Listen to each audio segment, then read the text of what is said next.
حق کی راہ کے یہ مسافر اپنی جان کس طرح راہ خدا میں سپرد کر رہے تھے۔ اہل کوفہ سہمے ہوئے، ڈرے ہوئے ابن زیاد کے دربار میں بیٹھے تھے، اور امام حسین رضی اللہ تعالی عنہ کے قتل کا، ان کی شہادت کا انہیں دکھ تو تھا، لیکن ان کے اندر ہمت، طاقت اور توانائی نہیں تھی۔ ان کی تلواریں یزید کے ساتھ رہیں اور دل امام حسین رضی اللہ تعالی عنہ کے ساتھ رکھنے کی بات کرتے تھے۔ پھر یہ قافلہ کوفہ سے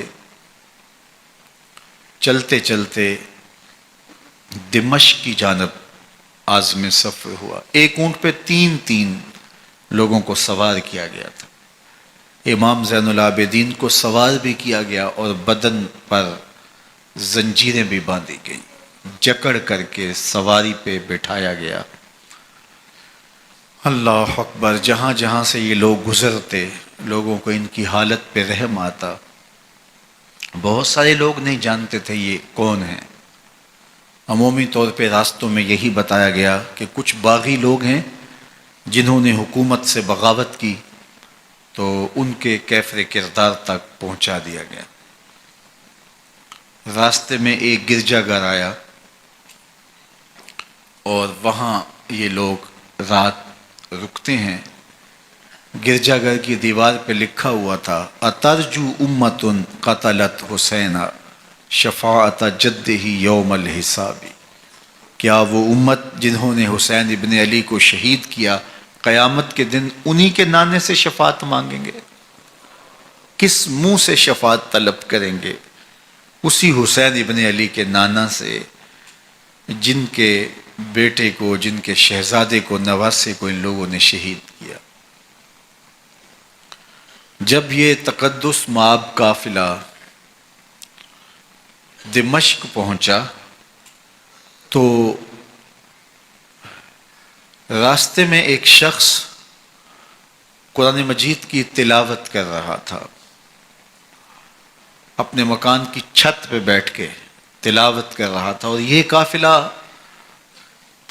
اس طرح سے گزر رہا تھا کہ شہیدوں کے کٹے ہوئے سر نیزوں کی نوک پہ تھے، اور عصمت شیار خواتین اور امام زین العابدین اونٹوں پہ بندھے ہوئے تھے۔ تو پڑھنے والا تلاوت کر رہا تھا کہ کہف اور رقیم یہ ہماری نشانیوں میں سے بڑی عجیب نشانیاں ہیں۔ تو جب وہ پڑھ رہا تھا تو سر حسین سے آواز آئی: یا تالی القرآن، اے قرآن پڑھنے والا، اصحاب کہف سے زیادہ عجیب قتلی و حملی، میرا قتل کرنا اور نیزے کی نوک پہ چڑھایا جانا ہے۔ یہ قافلہ یزید کے دربار میں پہنچتا ہے۔ یزید بہت خوش ہوا اور اس نے حضرت امام زین العابدین رضی اللہ تعالیٰ عنہ سے کہا کہ تمہارے باپ نے میری حکومت کے خلاف بغاوت کی اور وہ اپنے انجام کو پہنچے۔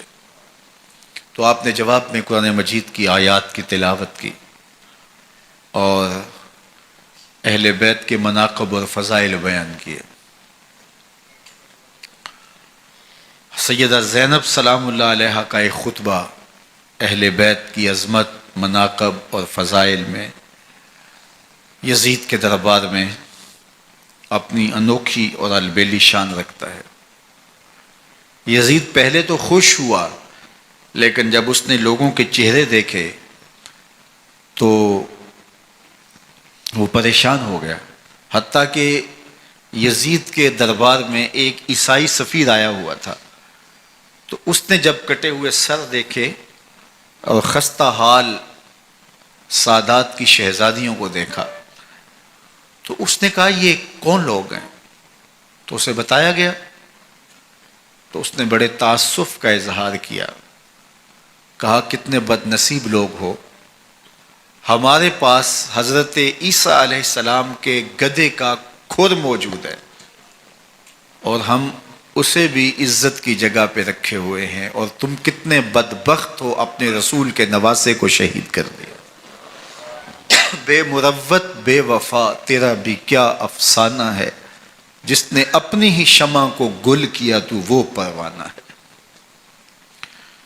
تو یزید نے جب لوگوں کے تیور دیکھے اور بدلتے ہوئے حالات دیکھے تو اس نے تاسف کا اظہار کیا اور کہا اللہ برا کرے ابن زیاد کا، وہ امام حسین کو میرے تک پہنچنے دیتا تو میں ان سے اچھا معاملہ کر لیتا۔